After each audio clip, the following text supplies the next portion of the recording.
ಮಳೆ ಮಳೆ ಶುರುವಾದರೆ ಸಾಕು, ಮನಸ್ಸು ತಾನಾಗೆ ಮಲೆನಾಡಿನ ಕಡೆ ಇಳಿಯುತ್ತೆ. ನಗರದ ಗದ್ದಲದಿಂದ ದೂರ ಹೋಗಿ ಮೋಡಗಳ ನಡುವೆ ಕಳೆದು ಹೋಗಬೇಕು ಅನ್ಸುತ್ತೆ. ಬೆಟ್ಟಗಳ ಮೇಲೆ ಮೋಡಗಳ ಆಟ, ಮರಗಳ ಮೇಲೆ ಮಳೆಯ ಹನಿಗಳು, ರಸ್ತೆಯ ಎರಡೂ ಕಡೆ ಕಣ್ಣಿಗೆ ಹಬ್ಬವಾಗಿರೋ ಹಸಿರು, ತಂಪಾದ ಗಾಳಿ, ಮಣ್ಣಿನ ಸುವಾಸನೆ, ಇವೆಲ್ಲ ಅನುಭವಿಸೋಕೆ ಮಳೆಗಾಲಕ್ಕಿಂತ ಒಳ್ಳೆ ಸಮಯ ಅನ್ನೋದಿಲ್ಲ.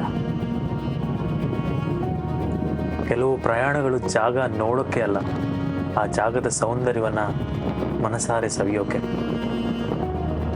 ಅಂತಹ ಒಂದು ಸುಂದರ ಅನುಭವದ ಹುಡುಕಾಟದಲ್ಲಿ ನಾವು ಹೊರಟಿದ್ವಿ ಕಾಫಿ ನಾಡು, ನಮ್ಮ ಮಲೆನಾಡು ಚಿಕ್ಕಮಗಳೂರಿಗೆ.